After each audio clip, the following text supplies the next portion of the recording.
नमस्कार जय जगन्नाथ। आज हूँ अगिरा पूर्णिमा। अगिरा पूर्णिमा पाई माँ कौन कर ना बापा जी छण रखिले जगन मुंड को देदेले जगन नहीं जी जो पूजा हुए पूजा पाखक जगन मुंडे मुंडिका नहीं पारे तो माँ कहीकि हसी दौरान आम कौ हाँ हाँ ठीक कथा हेले भोग किए नहीं जीव मु कहली मु नहीं जीवी। प्रतिवर्ष भଳି ए ବର୍ଷ ବି ଆମ ଗାଁରେ ଅଗି ପୂର୍ଣ୍ଣମୀ ଅନୁଷ୍ଠିତ ହେଲା। ତ ପ୍ରତ୍ୟେକ ବର୍ଷ ଆମ ଗାଁରେ ଦିଟା ଛଣର ପାହାଡ଼ ତିଆରି ହୁଏ। ପ୍ରଥମେ ପୂଜା କରାଯାଏ, ତାପରେ ସେଇ ଯୋଉ ପାହାଡ଼ରେ ନିଆଁ ଲଗାଯାଏ। ତାର ଅର୍ଥ ହଉଛି ଆପଣଙ୍କର ଯେତେବେଳେ ଶୀତ ଦିନ ସରିକି ଯେତେବେଳେ ଖରା ଦିନ ଆସେ ତା ପୂର୍ବରୁ ଏ ଅଗ୍ନି ଉତ୍ସବଟା ଅନୁଷ୍ଠିତ ହୁଏ। ତା ଅର୍ଥ ଖରା ଦିନକୁ ଆମେ ସ୍ୱାଗତ କଲୁ ଯେ ୟା ପରେ ଖରା ଦିନ ଆସିବ। ଆଉ ସତ କଥା ଏବେ ବି ଶୀତ କମି ଆସିଲାଣି, ଖରା ଦିନ ଟିକେ ଟିକେ ବଢି ଆସିଲାଣି। ଆଉ ବଡ କଥା ହେଲା ଏଇ ଯୋଉ ନିଆଁ ଜଳି ସାରିଲା ପରେ ସେଥିରେ ବାଇଗଣ ପକାଯାଏ।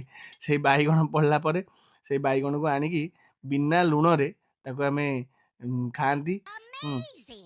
आउ समस्ते कहती याकू काले खाइले जो चर्म रोग हुए ना जो कुंडिया रंपा हुए ना आम आड़े तो एमती प्रथा अच्छी आपण आड़े कौन कहती ए बैगण खाती कि ना मत कमेंट सेक्शन में निहाती भाव में जनइबे कारण बहुत जगह मुझे शुणी अलग अलग कथा तेणुक मत जनइबे जहाँ भी।